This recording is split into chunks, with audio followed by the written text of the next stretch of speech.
Welcome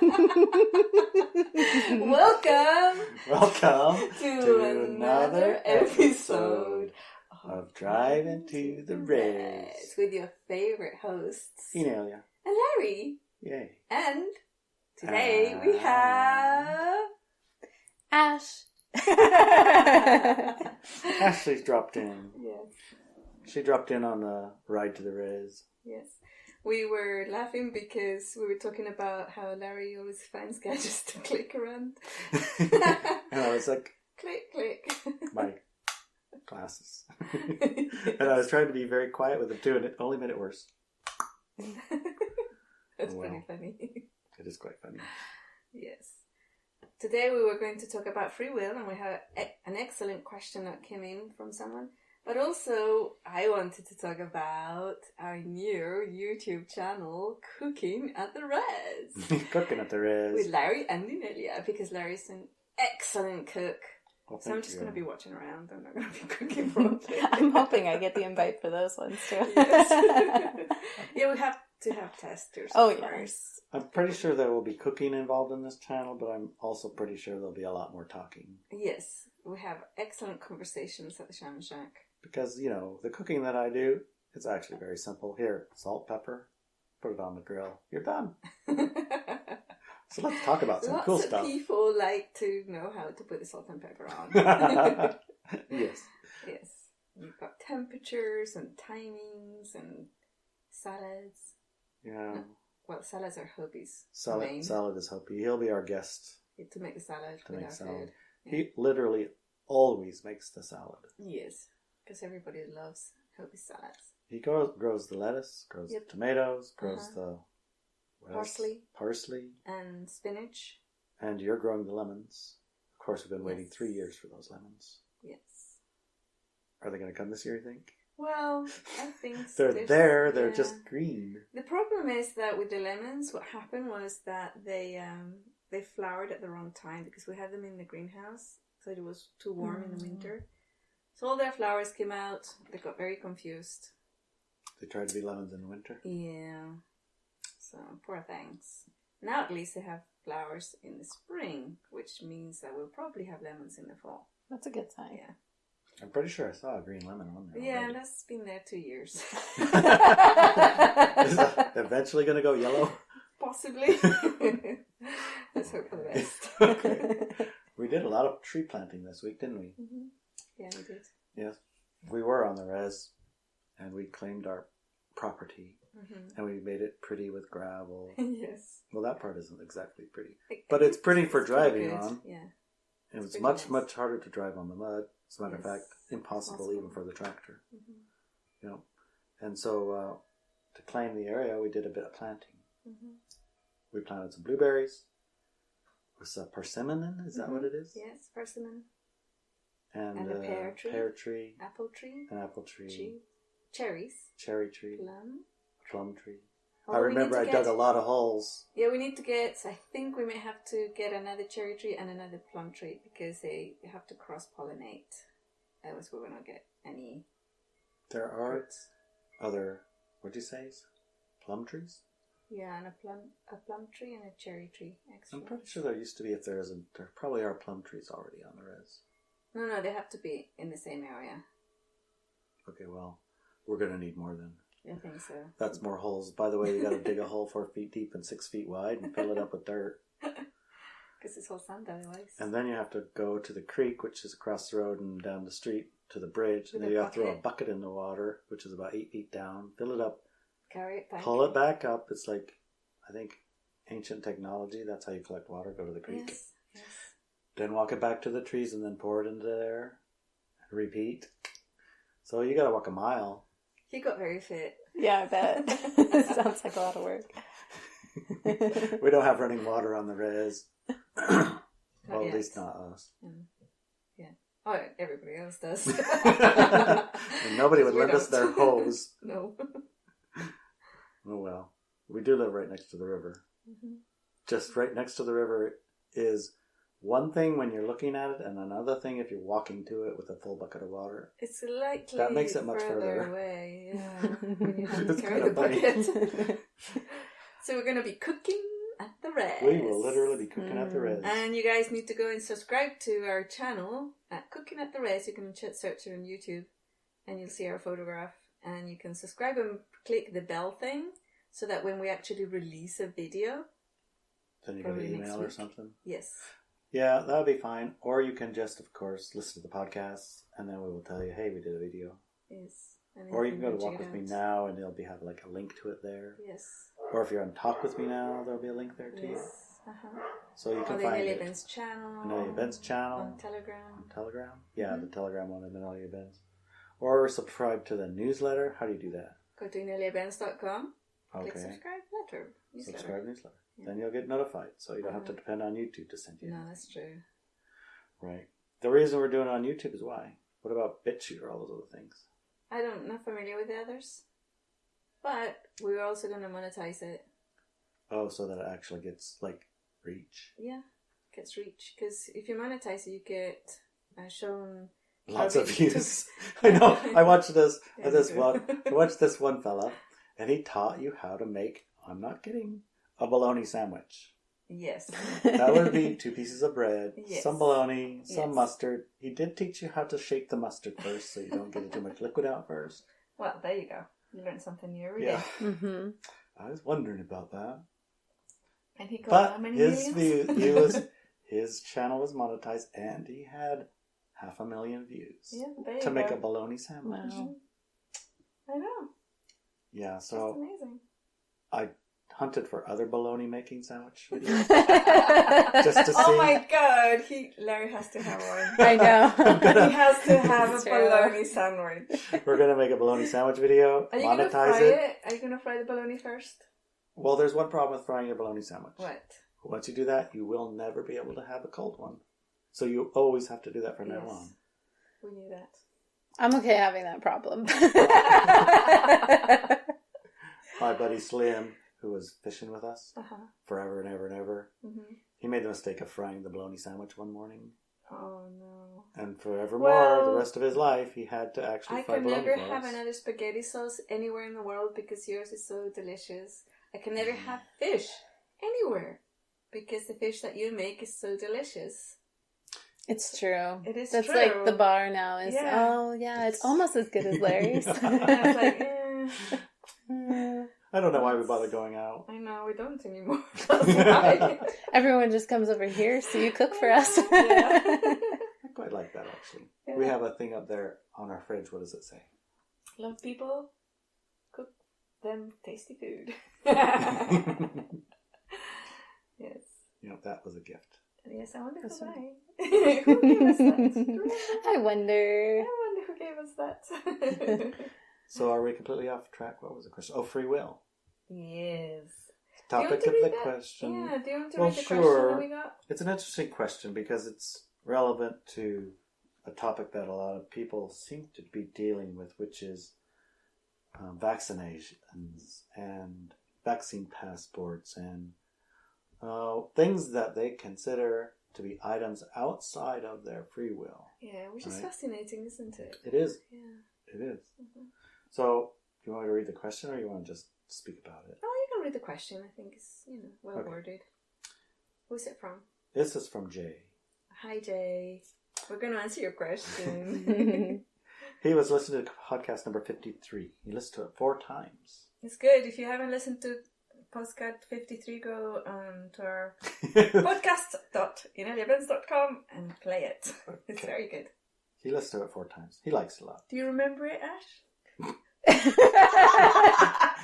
She didn't listen. What do we talk about it? So here's his question. Okay. Are vaccine passports a violation of the free will law of this universe? No. But, I'm going to say but, okay. He did some research into it. Okay. In Israel, United Kingdom, and USA, he found that they're not only for travel, but they're used to control your access to banks and access to foods. Uh-huh. So his conclusion was that you can't buy food without a passport via either your bank account is blocked or you can't get into the grocery store without it. Mm-hmm. That means you have a decision. You either starve to death or you have to depend on somebody else who has a vaccine passport to go get you food. Wow. That feels like that would be forcing people to get vaccinated for access to money or obtaining food. And that goes against the split choice decision of 2020. Because their decision was based on physical survival and not a decision based upon whether they want to ascend or leave. Many people will not get a vaccine at all, and that means they either have to die of starvation or be dependent on others for their survival. And that feels like a violation of their decision to ascend and a violation of their free will. So that's what Jay has to say. Thank you, Jay. This is something that a lot of people have been wondering about, where does free will start or end and oppression begin, right? And here's the thing. In October 2019, I told everybody, create your own works organizations, your own school organizations, and decentralize, because we didn't know at the time. Why didn't know at the time, but because it was important and we had to do it right now. So, it is your free will to have stayed in one of these countries. Period. And there's many countries where that's not going to happen. The other thing is, even in those countries, I know for a fact, if you go to the Freedom Cells network, that there's thousands of groups that people are organizing themselves to get and they have created those things. They have created those structures, ways to have food, ways to grow food, and it's not dependency. Have money. You have money. You buy your food from these people. Yeah, and there's people that have stores that say, "Yeah, right, we're not doing that vaccine passport thing," and they sell food. There's even gyms and there's even stores that say, "You cannot come in here if you've had a vaccine." Or a mask. Yeah. So there are mandates and there are laws and there are rules and there's people that sit on TV and tell you this is how things are, but that's not how things are. No, they're not. That's how they want you to believe they are. Right. So it's not a violation of free will, period. But it is a mighty tempting reason to get one of those things for many people. Yeah. But it's the temptation, not really a temptation. It's the fulfillment of their choice. Yes. In a way that they are willing and able to go along with it. Exactly. The orchestration always happens that if you haven't chosen the vaccine, you're not going to get it. As a matter of fact, I saw and vice versa. Survey the other day, some 4,000 people or some number, and it was by, one of these reputable places like Oxford University or Pell Grant, I don't know, one of those places. And they had asked people who did not get the vaccine if there was anything that they could say that would convince them to get a vaccine. And there were 80% of the ones that said no, said there was literally nothing you can say or do that will make me get it. 80%. Right. There you go, free will. And they're like dumbfounded. It's like, what are you going to do? You can't say, you can't force. They ain't going to do it no matter what you do. Yeah. What do you think, Ash? Yeah, it does seem as though it's all free will in that. And there's opportunity to start growing things, to, as you guys were talking about before, planting your own trees, to have food, getting your own water, working together, starting communities to support one another. I mean, it's what you've been sharing for a long time and talking about on the podcast, but also in your works before that. Yeah. Find your tribe, right? Find your tribe. Or tribes. Yes. Yeah. Yeah. I don't see any lack of free will on this planet. And the orchestrations, right? They always come around to enforce, you could say, either decision, whether to get vaccinated or not. Right. So I'm not going to say that Jay is flirting with the victim energy in the question, but that is the energy that it comes across as. It's like I'm a victim of things that are outside my control. I don't have free will. Right. That means you're the victim of that. Yeah. So what would you suggest someone who feels like they don't have a choice in this? They're the victim of this. What do they do? I think you should research the victim-aggressor energy. I do have a couple of articles on ineliabenz.com that deal with the victim-aggressor energy, being a victim. I remember there was a really good article. Yeah. And so if you go to the website, you just search victim and you'll get all the data in there. so Lots of yeah, information. if you read and that, processes and everything. if you read that article in particular, and do maybe what it might suggest to do, process that victim energy in a form, release, I guess, the powerless feeling, right? Yeah. Reclaim your sovereignty.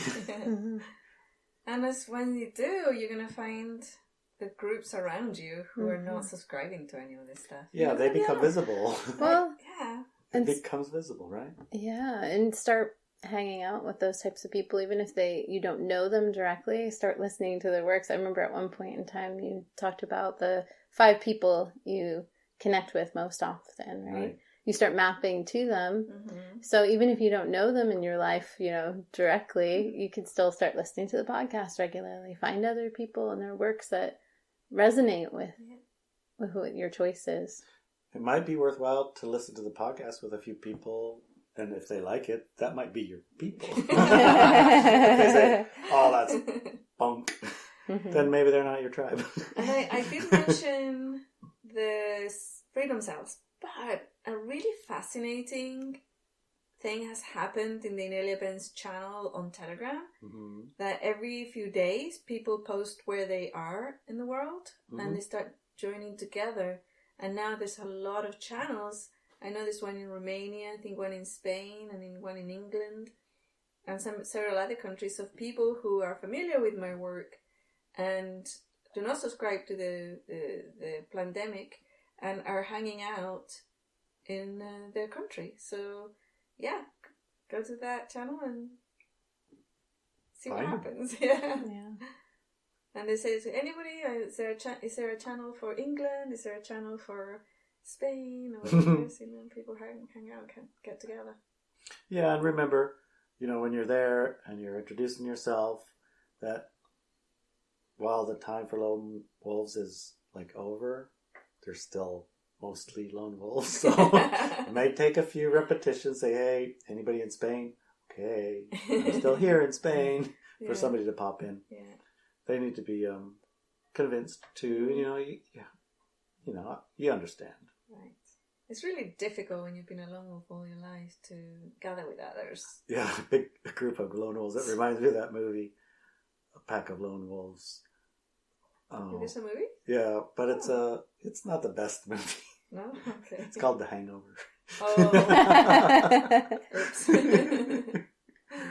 Well, it was a funny movie at the time. At the time. But in the movie, they become one of the characters wants everybody to join his pack of lone wolves. Oh, okay, yeah. So that reminds me of that. How did you find getting out of the lone wolf mindset? Oh goodness. It's getting better, but it's definitely a conscious effort and choice, because it's really easy to just rely on myself and do it all on my own. And then when you're around others who are also find value in community and having a tribe, you get reminded that you don't have to do it all on your own, and it's a lot easier. Yes, a lot more supportive and more fun. Yeah.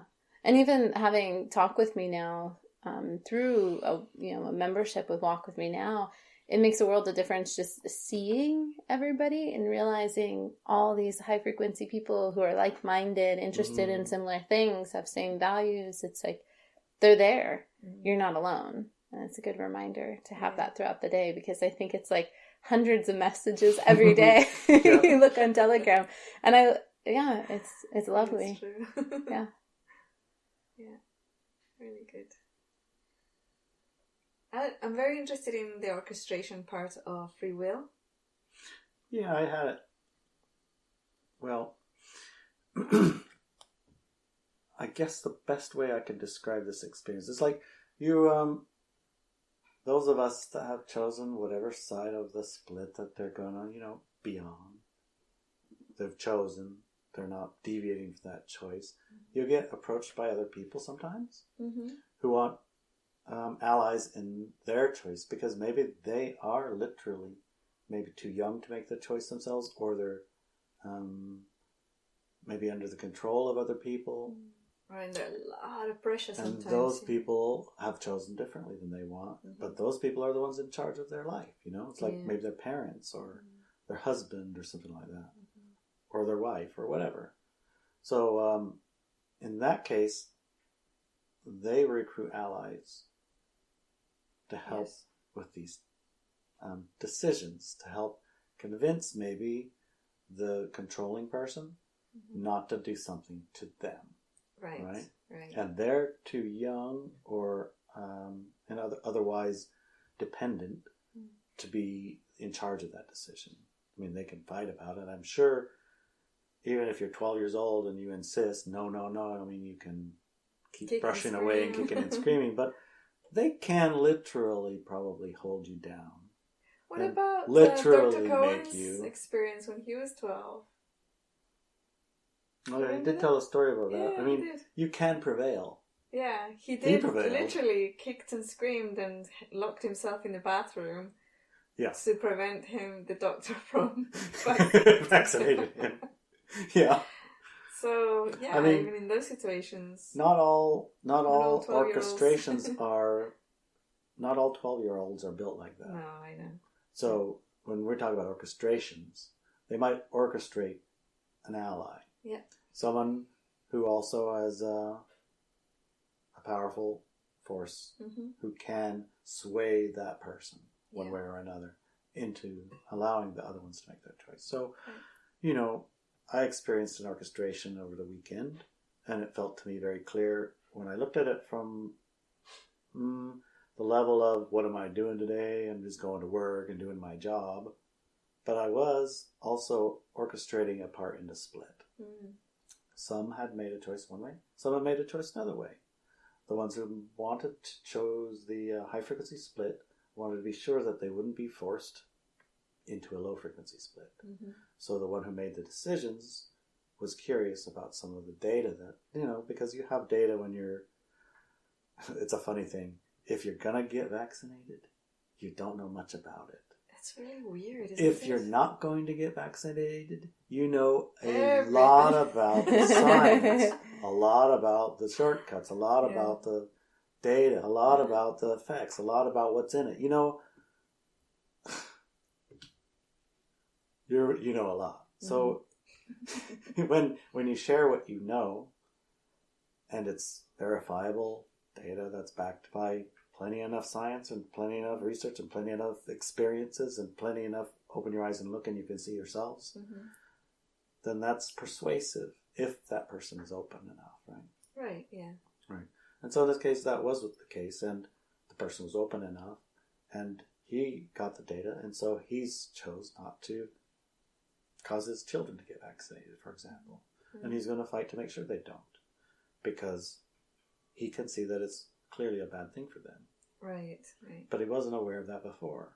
Yeah. So to me, it felt like I was an orchestration to put me in all of them together so that we could have that discussion and carry forward the choice they have made. Yeah. And allow that to come to be without, you know, drama. Right? Yeah. Which is the crux and the point of high frequency split, is you're not having to go through drama and victims and all that other stuff. Yeah. You can orchestrate it another way. Yep. So I felt a little bit like a tool. I know she always laughs. British people are listening to it. So call yourself a tool. I think it's so funny. You don't know what you mean, so no. So for Ash and I say, I feel like a tool. It feels like, oh, that's a good idea. You could be like an instrument to bring about an assisting. I've heard two forms of the word tool used, and one is to what you're saying, and another is not so good. I'm the good part. Okay. I'm not the bad tool. Okay. It always makes you giggle so much. I know, I can't help it. Another orchestration that was weird today. So my ex called me to see what I thought about the vaccination. He started with, what do you think about our son getting the vaccination? I said, well, you know how I feel about vaccination, so why are you asking me? He had a blood test. he's got the markers, the vaccinations are going to damage him terribly and he shouldn't have it. And then he said, okay, yeah, because I wanted to check because, they're providing them for 12-year-olds now at the school and he's 15, so, I just wanted to make sure that was your viewpoint and decision because we have joint custody and he can't give him the vaccination without my consent. Anyways, also, wow. Also he said, but yeah, Brett's not going to probably want it anyways. It's like he was almost like off the hook from forcing him, which would be pretty much an impossible task. He is one of those 15-year-olds that I don't care what you think. You're not doing it if he says no. Right. Oh, yeah. And then he asked, was I getting it? And I said, no, there's no way. I have too many allergies. Mm-hmm. It's going to affect me very badly. Plus I'm not going to, no, I don't trust them and everything else. And then he says, well, what do you think? Should I get it? And I'm like, oh my God, I've got to be honest, man. So I said, okay, listen, I said, you know exactly how I felt when you used to get the flu shot. All those years ago when we were married, you used to get the flu shot and you know how I felt about it. And he said, yeah, I know. He said, I know. But this one,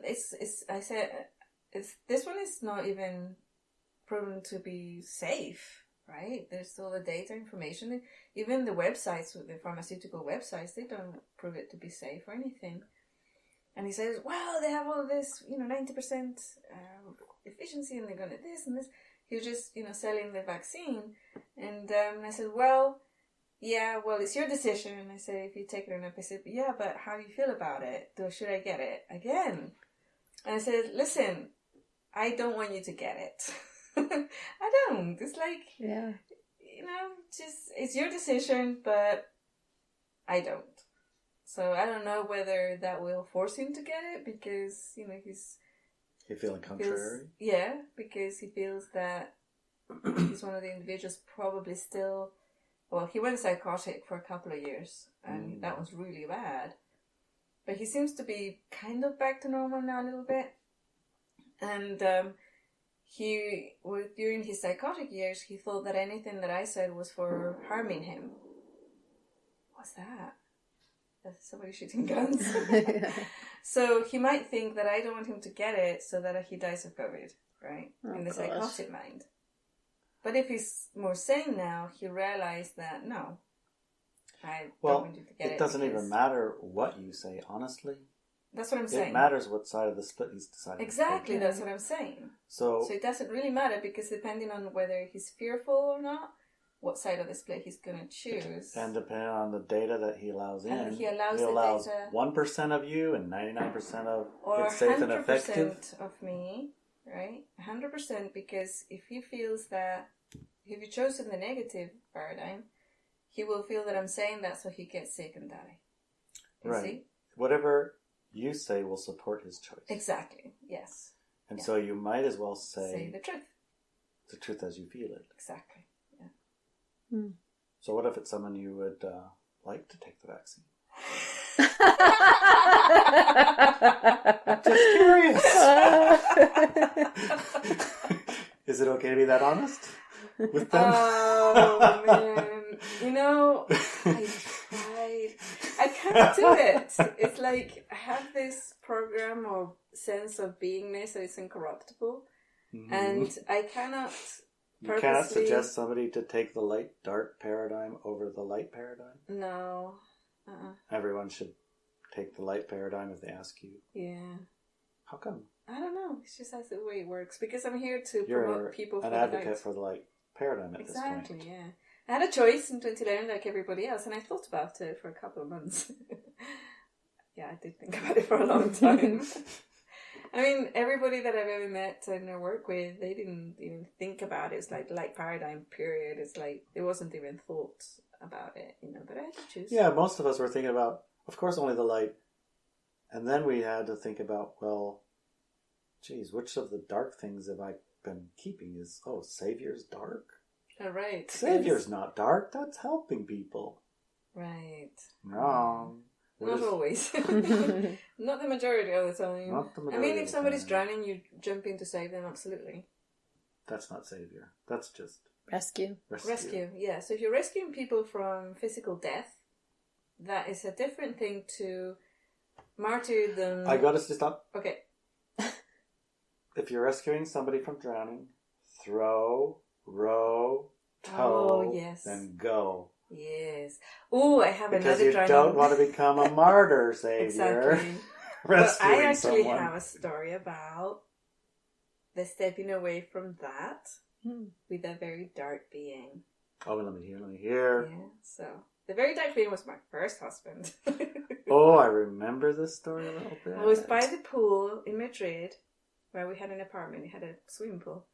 And I was sitting by the pool, and he comes down to get in the pool, and he was drunk, right? And he got into the pool area, and then jumped in the middle of the pool in the deep end, where I was sitting.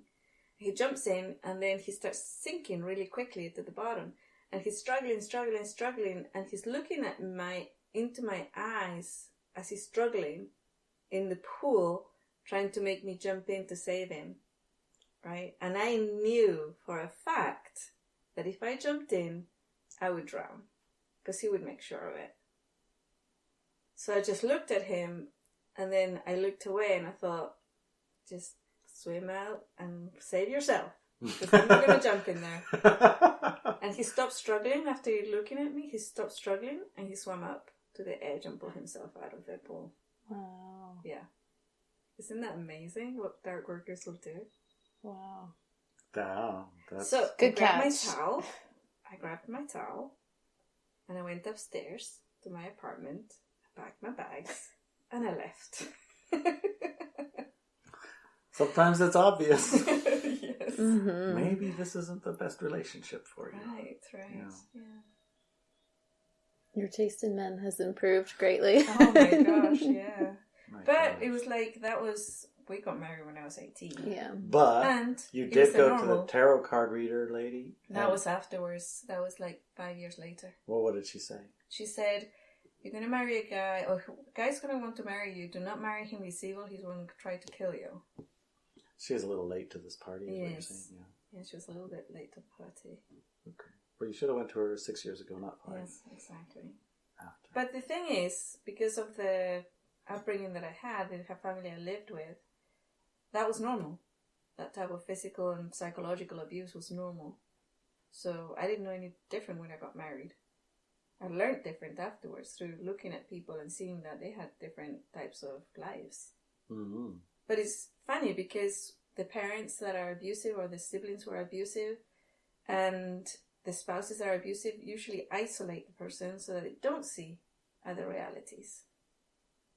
Yeah, I suppose it's So reasonable it's to highly isolated. reasonable to understand that's just how things are. Mm-hmm. You really don't know any different. Right. And at one point, after I got married, like a year later, I realized this is something really wrong here. And I went to my mom to help me, leave this relationship. She took me back. She said, no, you're married and, this guy needs you and you have to go back. And she took me back to the house. So even from that perspective, it's all orchestrated, It's not about victim aggressors, but it's like the orchestration of darkness goes far, far. Like, you have to be really street smart to get out of that. Yeah, exactly. You need to be street smart. Yeah. And you also need to recruit the appropriate allies. Exactly, yeah. Mm-hmm. Yeah. Because recruiting the incorrect ones doesn't work. No, Right. it does not. So how do you pick good allies? Well, these are orchestrations anyways. Mm-hmm. So the right allies will be orchestrated when you've chosen what it is you want. Right. At that point, you were kind of like, I don't know, is this right, Mom? Oh, it's fine, you need to go back. So you had picked an ally that didn't actually get you out. Yeah, I did ask that. Is this normal? And what he said, is this normal? Mm-hmm. So, Right. yeah. Yeah, so if on the other hand you had known this isn't right and this isn't normal and I'm not doing this, your ally that you would have picked, It would have been a different one. it would have been a different one who would have helped you leave. Yeah. Yeah. So the orchestration is you. Yep. Right? Absolutely, yeah. The orchestration is your choice. Once you've chosen and you've made your choice, the allies in the orchestration come about. Yeah. So, how did it get myself into this pickle? how did you get yourself into that pickle is what I want to know. Ego. When I was 18, I thought I knew the world, I knew everything, and I was the most powerful mystic on the planet. Mm-hmm. So I said to the dark side, bring it on. Let's go to battle. They took me out, man. They took me out because I had no concept of how they have no rules. They go for everything. Mm-hmm. And they took me out for 20 years. They took me out. It was bad. It was so bad. Yeah. And every day. And I should have got like some hints, because sometimes when I would go away, after about a week, I used to start feeling nice and happy and normal. And I'm like, this is really strange, you know. But then I had to go back, and I went back, and it's like, you know, you start again. So you'd forget. Mm-hmm. So yeah, that was ego, thinking I could, you know, I was stronger than the dark side, and I wasn't.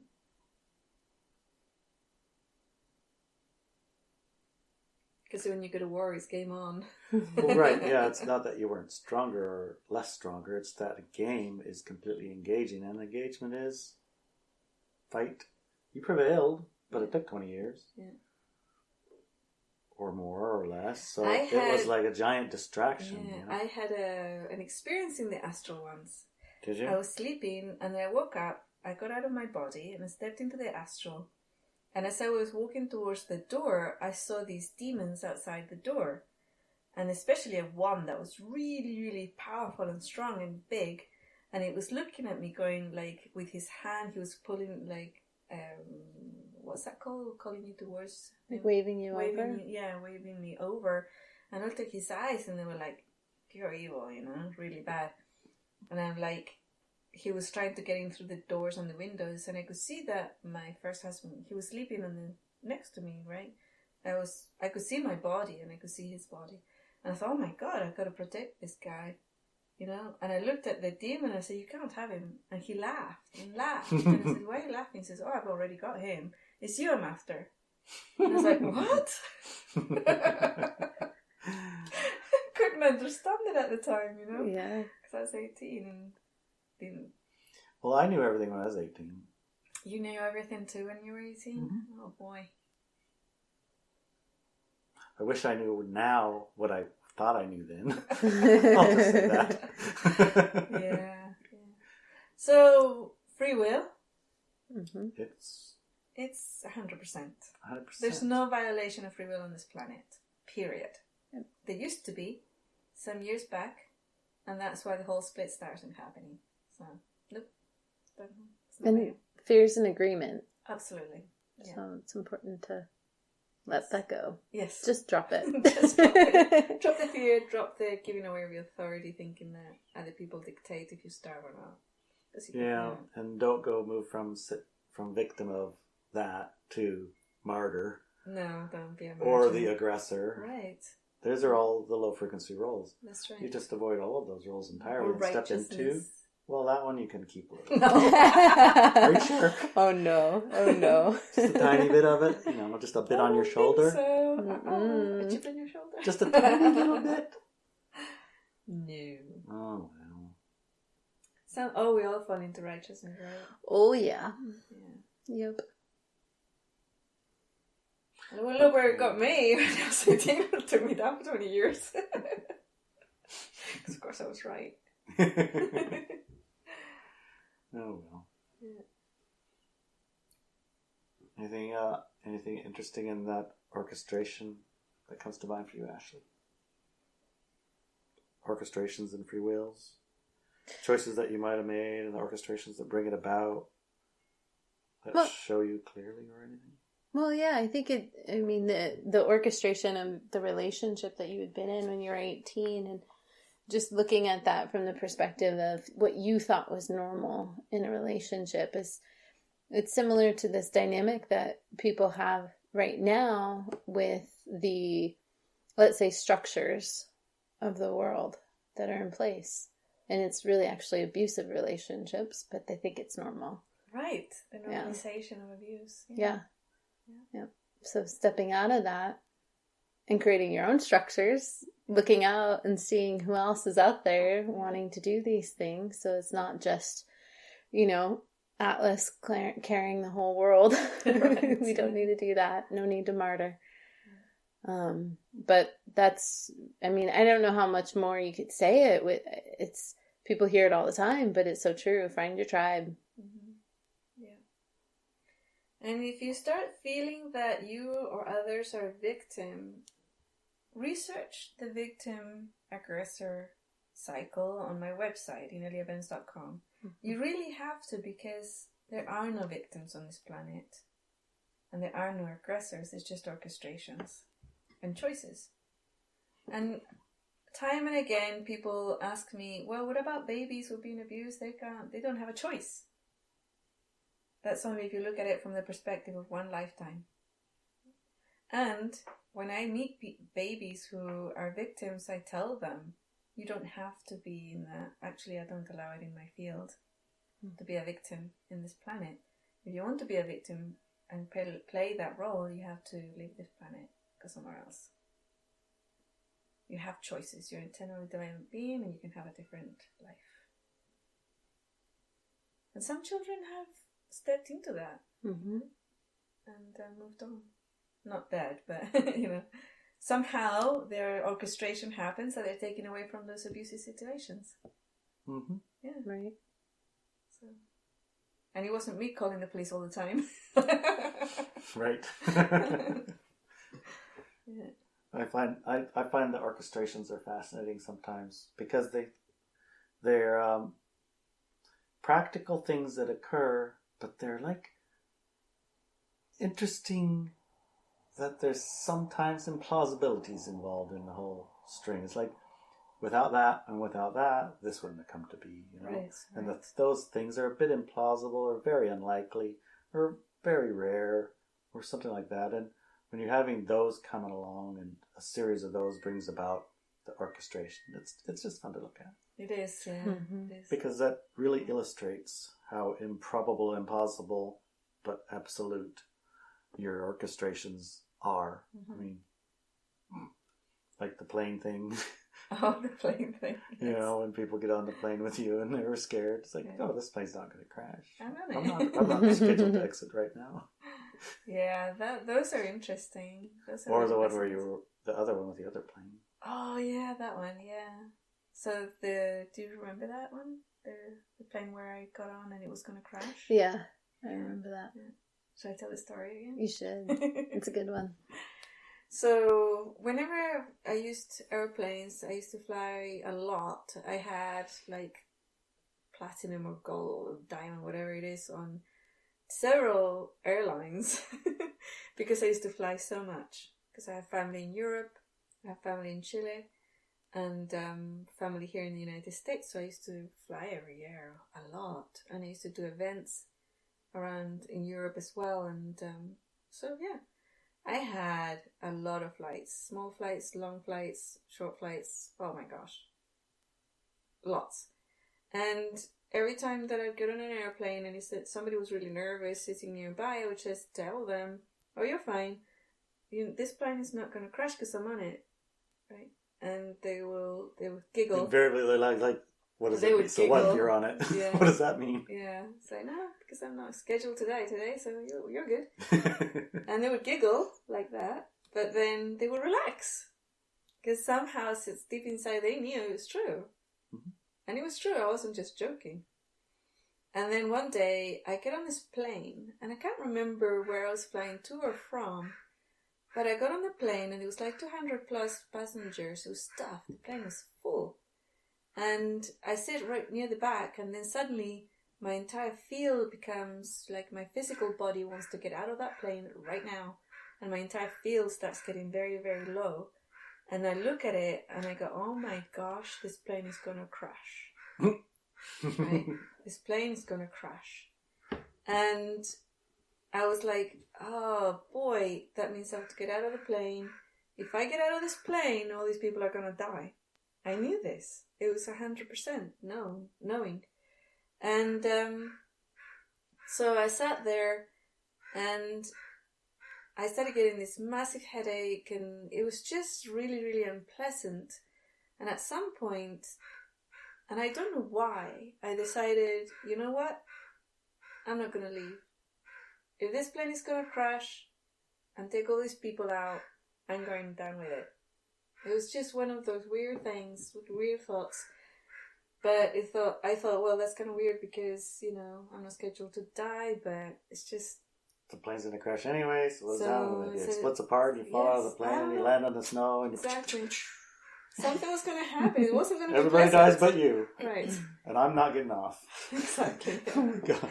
So something cracked because as soon as I made the decision and I relaxed into the seat, knowing that I was probably going to die with everybody else, the captain said over the speakers that there's something very unusual had happened, and there was going to be a delay in taking off because during the one of the checks on the airplane that the mechanics do before it takes off, they found some massive something wrong somewhere. I can't remember. You get all the technical details. And that they're such a great airline because they do those checks so that we were all saved. Because if we had taken off, we were going to all die because of it. And there were going to be a long delay because they had to fix it. We were on that plane for hours and hours while they were fixing it.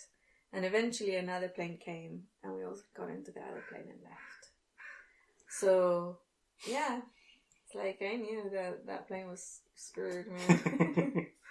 But yeah, the orchestration, right? Yep, that was an orchestration. Yeah. And when you can think, well, what happened to all the people who were booked? They had booked their death that day.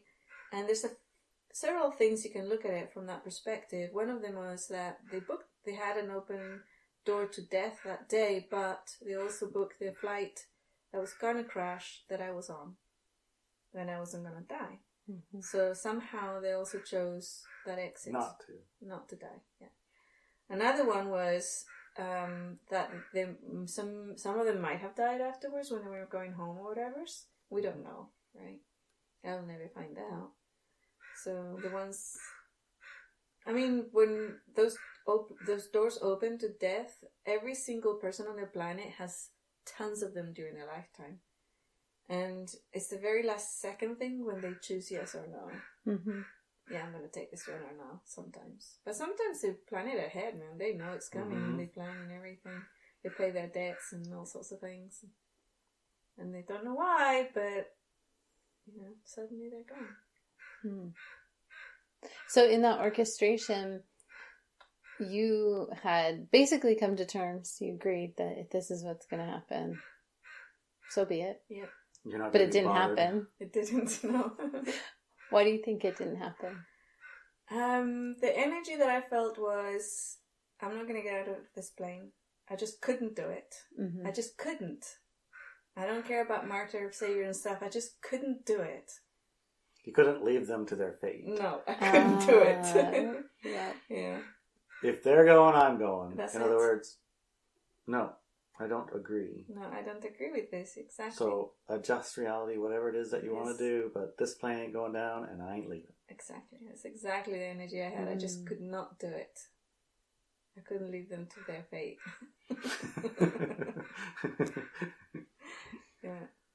Yeah, it happens. I had a little surprise on a different flight because Mm-hmm. I knew I wasn't going to die, but I was sitting next to the wings, and we were landing in an American city that had a blizzard or some sort of really strong storm. We were going on the run towards the runway, and the airplane was wobbling side to side really violently. And I'm like, oh my God, this is not good. I don't understand this flight. It's going to crash, but I'm on it. This can't happen, right? And as we were landing, there was this girl sitting next to me, and she was shaking all over, and people were screaming all over the plane, and the things came down and everything because it was so violent. Mm-hmm. And the plane was literally moving from side to side, so violent that you had to hold on to your seat so you didn't fall sideways, even with your seatbelt on, right? So you kind of fall towards another person. And then as I'm looking out the window, the tip of the wing nearly scratches. It looks like it's gonna scratch, but it nearly tips into the ground because of one of those tips. And then it pulls up again, and then down again, and then we land. But we will land because we were trying to land for so long. Then it stops like really violently because we're nearly at the end of the runway. And then we land, and everybody's like screaming and crying, and people started clapping then because the pilot saved everybody. And then they started kind of cheering and everything, and this big truck came over and pulled it over to the place where you get out of the plane. And we had to get out in the rain because it was so far over. I don't know. Got onto a truck. We went over to the airplane, to the terminal. Terminal, yeah, the terminal. And I got out of there and I sat on the ground because I was in shock. You know, it's like I saw that. I'm sure. I mean, I can't be 100%, but I saw a spark or two coming out of the tip of the plane. Wow. the wing, and I sat down on the with my back on the wall, right next to the door. I just couldn't walk anymore. It's like it was so intense, and everybody's field was so fearful and everything. It's just too much. The girl that was sitting next to me sits next to me, and we both had flights that we had to take for our next. You're like, I think I'm done with flights. That's what she said. She said, I'm done. She said, and then the speaker said, because of the shock and everything. Because of the shock and everything, the speakers on the terminal said, because of the shock and everything, we're going to provide buses for people. So you don't have to? So you don't have to get on another plane. Oh, good. Yeah. Especially seeing as it was still stormy. Wow. Right? We have to take away your clicker, huh? No. I was saying that what you were describing, I have been watching. You were watching one like that? Yeah. If anybody wants to see what a wing strike looks like, I think I saw your flight. Oh, yeah, you probably did. Right? They call it a wing strike. And the airplanes come in a super big storm. Yeah, and they feel wobbly. And they're really wobbly. And they're really, really like sideways to the wind, sideways to the runway. Sideways, but that was, the wings were going from like, it was almost like the plane was turning around. Yeah, it's like when like they get close, and then they do like that, bang. Yeah. We're looking at that video right now. They hit it. Yeah. That's what I saw, wasn't it? That's what it was like on the plane. It was. That might have been your flight. It went up a little bit and then came down again. But that one didn't go down again, it just went up. That was Lufthansa. Wow. Yeah. But anyways, that was really intense. So I was on that I was sitting on the floor and this girl was saying, I'm taking the bus. I'm taking the bus. And I looked at her and said, well, I'm not. You're not? No. And I told her, listen, we didn't die. And I'm not scheduled to die, but she said, I don't care, I'm taking the bus. And then the next plane I got on, and the people who were from this plane, nobody else got on it, just me. And I had to go. And it was perfectly fine. It was a perfectly fine flight. Yeah. But yeah, it was really bizarre. Like it's like the dissonance, the cognitive dissonance. Being in an airplane that you see is crashing, knowing that it can't because you're on it, creates a massive dissonance in your brain. Right. Despite the evidence that you're looking out and we're crashing, but we're not going to. But we Exactly. are. Yes. Yeah. Yeah. Okay then. So interesting. I guess it's a little bit like becoming the observer of the experience that's happening. A little like the earthquake when the mountains were going to crash on you. Oh yeah, when I was little, yeah. You didn't think you were going to die there, but everybody else thought they were going to die, right? Right. Tell that one real quick.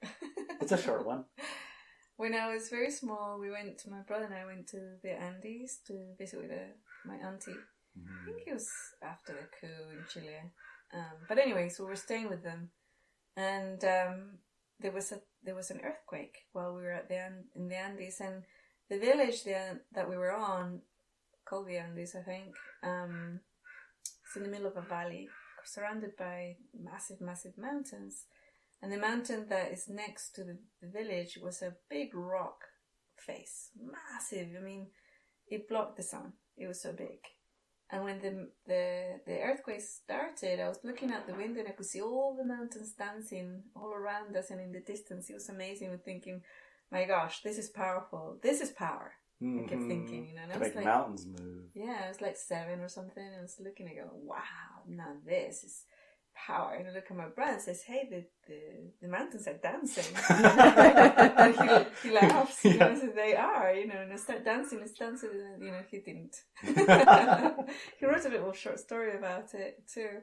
But anyways, the mountain next to us, the rock face, I look out, I saw one of my cousins, he was looking up and he went completely grey. And so I look out the window towards that one, and it's coming towards us.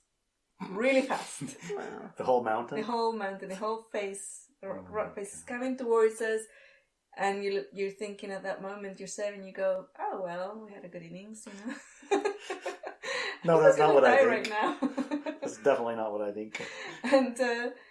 And then I look, and my brother and I got really quiet, and we're looking at it coming towards us really fast. And everybody else panicked and ran away, and we were just looking at it thinking, wow, this is amazing, right? If this is the way we go, it's amazing. Yeah, it's not every day a mountain reaches over and squishes you. Exactly. And it's like tiny little bugs that are squished with a big foot, you know, like a giant foot.